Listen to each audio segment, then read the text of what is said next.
Start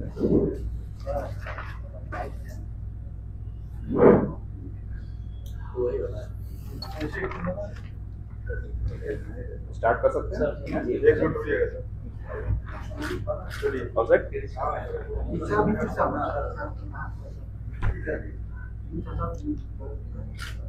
आप सभी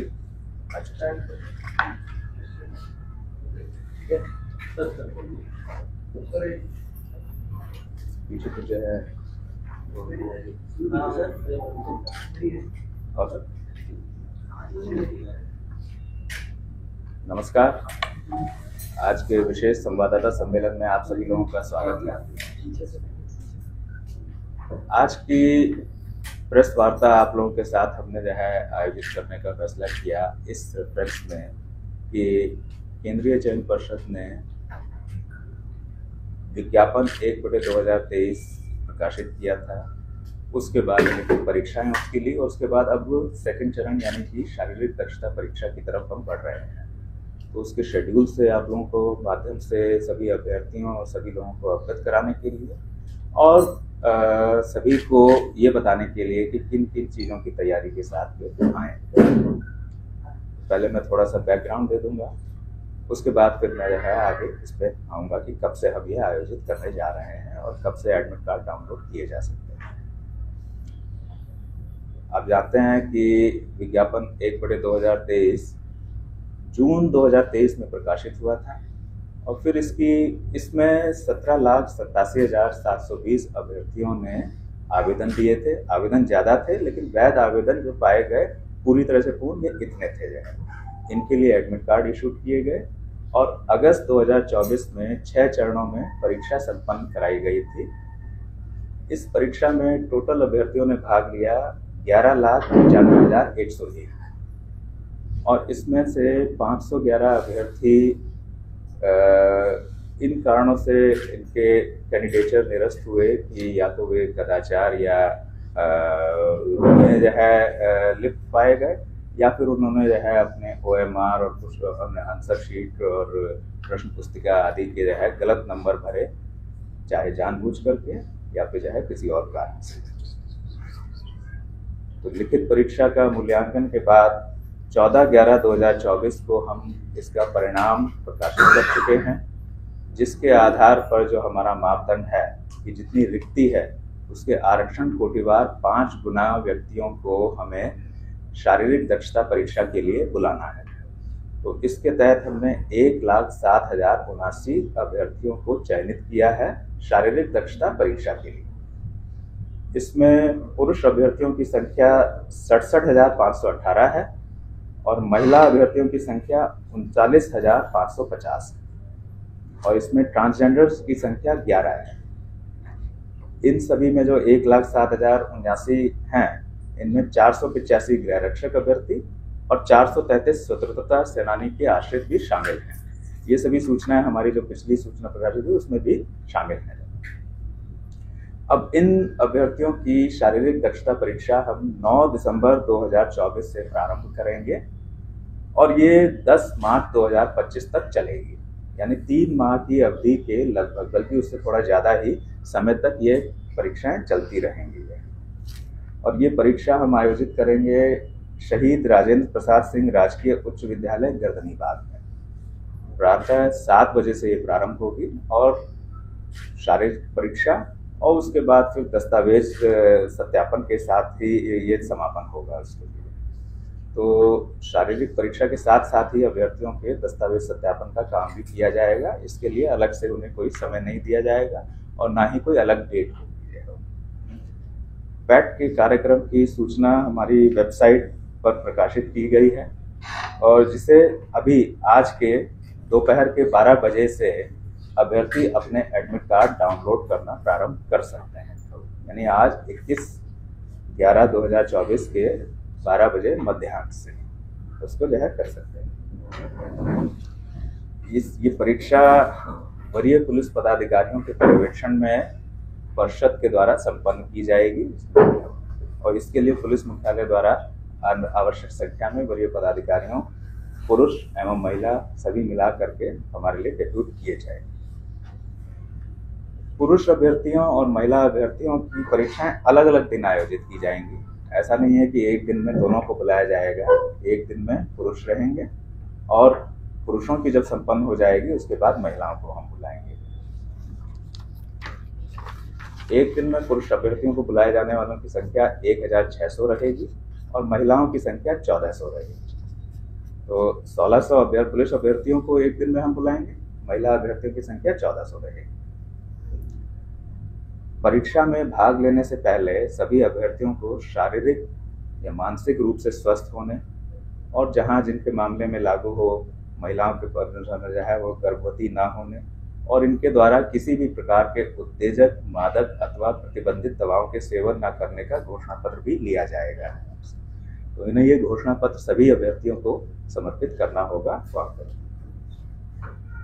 इस परीक्षा में दौड़ की, गोला फेंक की, ऊंची कूद की परीक्षाएं होंगी और इनके लिए मार्क्स प्रिस्क्राइब हैं कि कितना अचीव करने पर कितने मार्क्स मिलेंगे। तो वो सब विज्ञापन में प्रकाशित हैं, डिटेल में सभी जो है उसको सभी अभ्यर्थी उसका अध्ययन कर लें। जानते भी हैं क्योंकि समय से होता आ रहा है, काफी समय से, तो इसलिए सभी अवगत हैं, लेकिन फिर भी जो है वे पुनः उसका अवलोकन कर लें।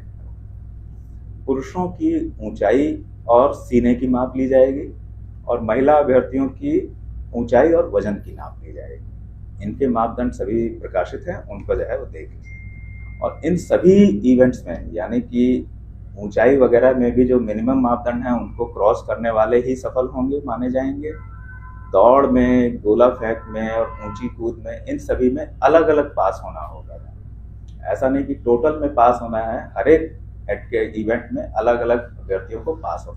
किसी भी एक इवेंट में फेल होने या असफल होने का मतलब है कि वे आगे के चरणों में भाग नहीं ले सकेंगे और वे बाहर हो जाएंगे। तो इसलिए सभी अपनी हर चीज के लिए पूरी तैयारी करें। दौड़ की जो कार्रवाई होगी और उसके जो समय का आकलन होगा वो कंप्यूटरीकृत पद्धति से होगा। पहले भी परिषद वैसे ही करती आई है।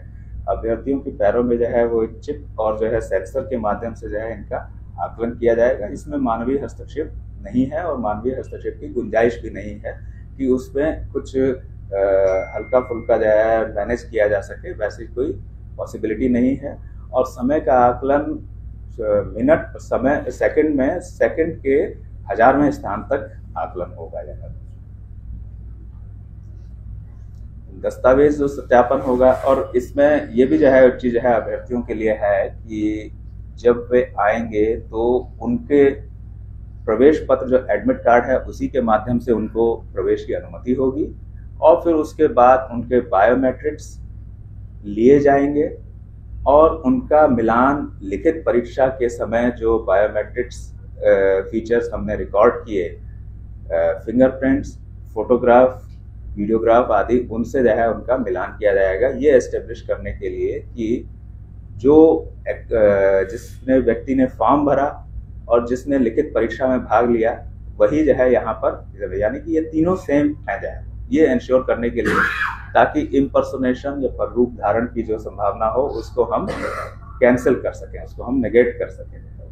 तो ये दौड़ के उस समय अगर कोई जो है इसमें नहीं मिलान होता है और पररूप धारण का आरोपी पाया जाता है तो उनके विरुद्ध जो है इमीडिएटली जो है भारतीय न्याय संहिता और अन्य जो कानून है उनके तहत कार्रवाई होगी। तो सभी अभ्यर्थी ये ध्यान रखें और उनके परिजन भी यह रखें कि किसी तरह के पररूप धारण के लिए वे प्रयास ना करें। दस्तावेज सत्यापन जो होगा वो उसके लिए हमने अपने इस जो सूचना प्रकाशित कर रहे हैं उसमें सभी कैंडिडेट्स को उनकी कोटि के आधार पर किन दस्तावेजों के साथ आना है उसका भी हम स्पष्ट उल्लेख कर दे रहे हैं उसमें, ताकि उन्हें स्पष्ट रहे कि उन्हें किन किन दस्तावेजों के मूल प्रतियों के साथ सत्यापन के लिए उपस्थित होना है। यहाँ पर मैं फिर से जो है वह दोहरा दूं कि इसके लिए किसी भी अभ्यर्थी को एक्स्ट्रा टाइम या एक्स्ट्रा डेट नहीं दी जाएगी और ना ही उनका अनुरोध माना जाएगा। उस दिन वे अपने प्रमाण पत्र सारे जो है ले करके आए, जो वे समर्पित करेंगे और जो है उनका मिलान किया जाएगा उसके आधार पर ही परिषद उनके क्लेम के पुष्ट होने अथवा ना पुष्ट हो पाने के बारे में निर्णय लेगी। उनका अनुरोध बाद में समर्पित करने या समय विस्तार का मान्य नहीं होगा, उस समय के आधार पर ही उनका मान लिया जाएगा। और इसमें जो है कुछ चीज़ें जो है जो मैं समझाना चाहूँगा कि जैसे EWS कैटेगरी के जो रहे हैं तो उसके लिए वित्तीय वर्ष निर्धारित है कि किस वित्तीय वर्ष का आपको प्रमाण पत्र या आय एवं व्यय प्रमाण पत्र जो भी उसको बोला जाता है उन्हें लेकर के आना है। वो हमारे सूचना में प्रकाशित है, उसी अवधि का वो लेकर के आए।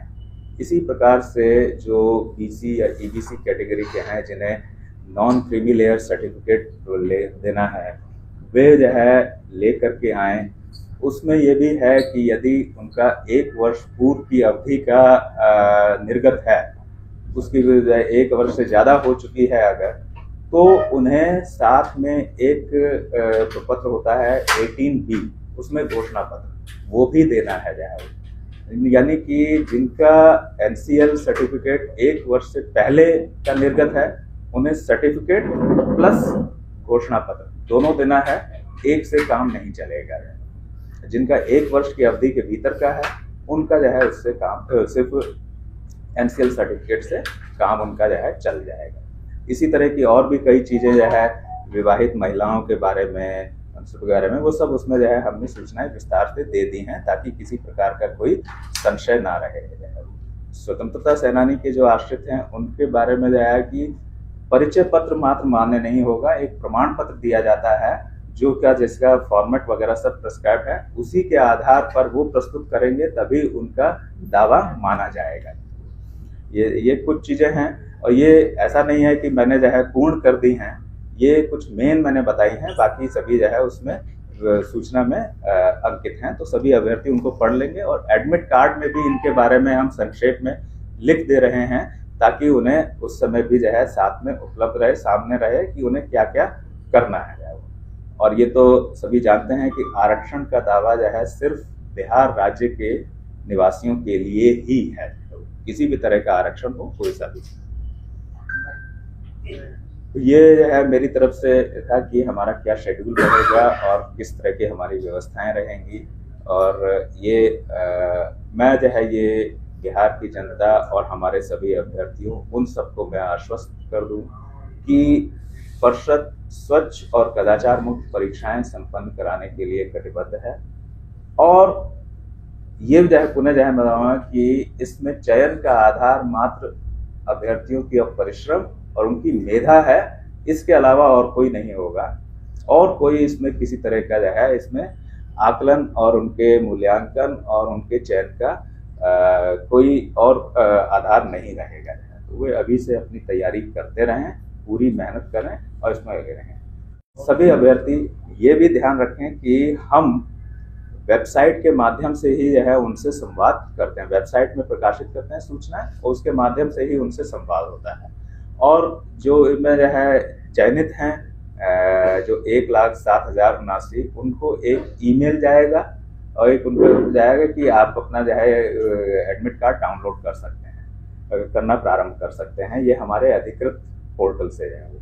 इनके अलावा किसी भी और माध्यम से हम उनसे संपर्क नहीं करते हैं, ना किसी दूरभाष से और ना कोई जगह। यदि कोई व्यक्ति कभी किसी अभ्यर्थी से या उनके परिजन से परिषद का प्रतिनिधि या परिषद के जानकार के रूप में जो है किसी माध्यम से संपर्क करता है या प्रयास करता है, तो ये वे निश्चित रूप से मान करके चले ये उनको गुमराह करने का प्रयास है, उनसे अवैध पैसे आदि की वसूली करने का प्रयास हो सकता है। वे उनके झांसे में ना आए और इमीडिएटली इस बात की सूचना अपने नज़दीकी थाना, साइबर थाना आदि को दें, जिससे की जो है कि ऐसे व्यक्ति और ऐसे व्यक्ति पर की कार्रवाई पर जो है उनकी निगरानी रखी जा सके और उनको जो है रोक लगाई जा सके। ये मेरा जो है सभी अभ्यर्थियों को, उनके परिजनों को सुझाव होगा और उनसे अनुरोध होगा। तो इसके साथ जो ये हम शारीरिक दक्षता परीक्षा और दस्तावेज सत्यापन की कार्रवाई करने जा रहे हैं, मैं पुनः बात को दोहरा दूं कि हम 9 दिसंबर 2024 से प्रारंभ करेंगे और 10 मार्च 2025 तक इसको पूर्ण करने का हमारा जो है टारगेट है। बीच में जो रविवार और जो अन्य अवकाश होते हैं उन दिनों ये आयोजित नहीं की जाएगी, बाकी सभी दिनों लगातार चलती रहेगी। तो ये करीब 3 दिन का हमारा जो है एक मैराथन यज्ञ कह लें या आप उसको जो भी नाम देना चाहें वो कह लें, ये हमारा रहेगा और हम इसको पूरे निष्पक्षता से और पूरे स्वच्छता से जो है इसको संपन्न कराएंगे। सर एक सवाल ये आपने ये कहा कि इसमें गर्भवती जो महिलाएं हैं या वैसे व्यक्ति जो बीमार हो गए इस कारण से उनको क्या मौका बाद में मिलेगी? नहीं, ये हमने जो उसमें स्पष्ट कर दिया है, जो विज्ञापन प्रकाशित किया था उसमें भी कि करीब 1 वर्ष से ज़्यादा की अवधि लगती है, तो अतः जो है वे अपने आप को उपलब्ध पूरे जो है हर चरणों के लिए उपलब्ध बना करके रखें जाए। तो ये किसी भी आधार पर हम अवधि विस्तार नहीं है। सर ये दूसरे चरण की बहाली कब से? कौन से दूसरे चरण? इसके बाद फिर बहाली होनी विज्ञापन का नहीं बहाली सर, नहीं बहाली। इसके बारे में तो देखिए हम अधियाचना जब हमारे पास आती है उसके बाद हम जो है आगे कार्रवाई करते हैं। तो पहले आप ये स्पष्ट हो लें कि अधियाचना कोई हमारे पास भेजी गई है, हमारे पास अभी सिपाही पद पर जो है इसके अलावा और कोई अधियाचना अभी हमारे पास नहीं। सर एनसीएल को लेकर सर आप वित्तीय वर्ष 2022-23 दिए हुए हैं सर, जबकि सर एनसीएल का जो वित्तीय वर्ष जो है तो 1 अप्रैल को सब समाप्त हो जाता है 31 मार्च को।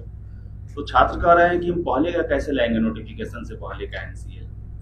देखिए ये एनसीएल या किसी भी आरक्षण का जो है प्रावधान है या कोई भी कि जब अप्लाई किया जा रहा है उस समय वे उसके हकदार होने चाहिए, उस समय वे उसके हकदार होने चाहिए, उससे संबंधित उनके पास सारे जो है दस्तावेज होने चाहिए। इसकी प्रकाशन की अंतिम तिथि अगस्त 2023 थी, तो वित्तीय वर्ष 2022-23 उस समय का जो है रिलेवेंट पीरियड था। तो उस समय के रिलेवेंट पीरियड पे आधार पर वे जो है एनसीएल के धारक होने चाहिए। सर जो नहीं बनाए होंगे सर नोटिफिकेशन से पहले जो नहीं बनवाए होंगे नहीं, नोटिफिकेशन से पहले कौन जो है उससे पहले उन्हें बना लेना चाहिए था। इसीलिए जो है विज्ञापन को सभी ये मैं जो है ये आपने जो कहा तो मैं अभ्यर्थी और जो प्रोस्पेक्टिव अभ्यर्थी होंगे आगे वाले समय या उनके परिजन कि वे जो विज्ञापन प्रकाशित होता है उसमें जो बातें कही गई हैं उनको अक्षर से पूरा पढ़े, उसमें सभी चीजें जो है लिखी होती हैं, बताई गई होती हैं, तो उसके आधार पर आपको जो है करना चाहिए। ये विभागीय प्रावधान है, उस पर जो है हमें उसी तरह से चलना। तो सर मेरा जो है इतना कहना सफिशिएंट है। ठीक ठीक